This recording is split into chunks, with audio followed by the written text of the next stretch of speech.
I thank you for joining me. I'm going to be reading the Earth Class Notes, written by the 12th Apostle, entitled The Beauty of Logic. We shall now see the beauty of logic, wed with the truth of God's purpose and plan, made possible through the finished work of His Son, His only begotten beloved Son, Jesus the Christ. I was recently asked, since John wrote Revelation using heavy symbolism to cover for his lack of understanding, is it possible, based upon the truth we currently know, to interpret John's message and therefore understand the intended meaning of his message? My answer was definitely yes. The 11th Apostle John's Revelation record has lit the torch of fear within many generations, even today. Specifically in chapter 13, where John used great fear-based symbolism, as he did in the majority of this book of the Bible record. Now let us apply the beauty of logic to John's final written record, specifically chapter 13. That is the basis of so much misunderstanding.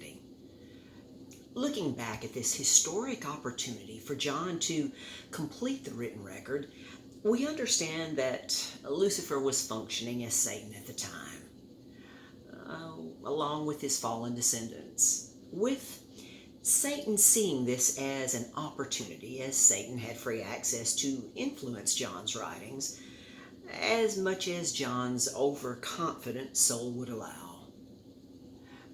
As we apply the beauty of logic to this epic setting, it's easy to see that the holy angels that show John visions concerning what to write, they would have no part in revealing to John such fear-based visions as a beast rising up out of the sea having 7 heads and 10 crowns.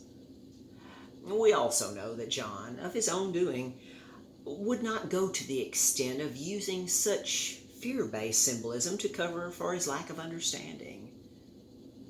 Therefore, it becomes obvious that Lucifer sifted John's soul as wheat, as he would have done to Peter earlier, hitting John with every type of fearful illusion and vision to the point that John, whose unprepared, overconfident soul was not even aware of Satan's attack. And John concluded that this was what he should write. Satan claimed this as a great victory in his ongoing legal appeal before God, saying, I am like God, for I influenced the 11th apostle to finish the Bible record in a way of my choosing.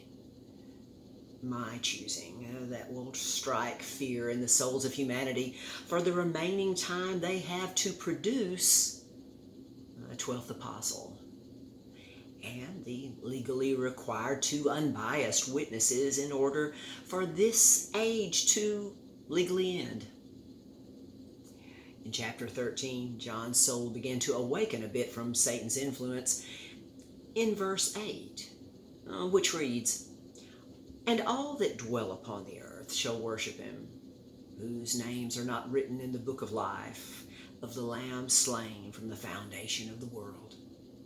Yet by verse 11, we see John once again submitting his soul to the influence of the former master deceiver of humanity. Consider the success that Satan achieved in his influencing John, as many consider the Revelation record to be the words of God.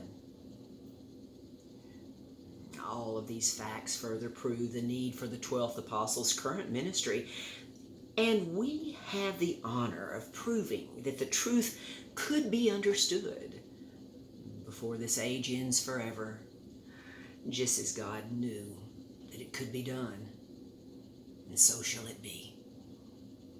Until next time.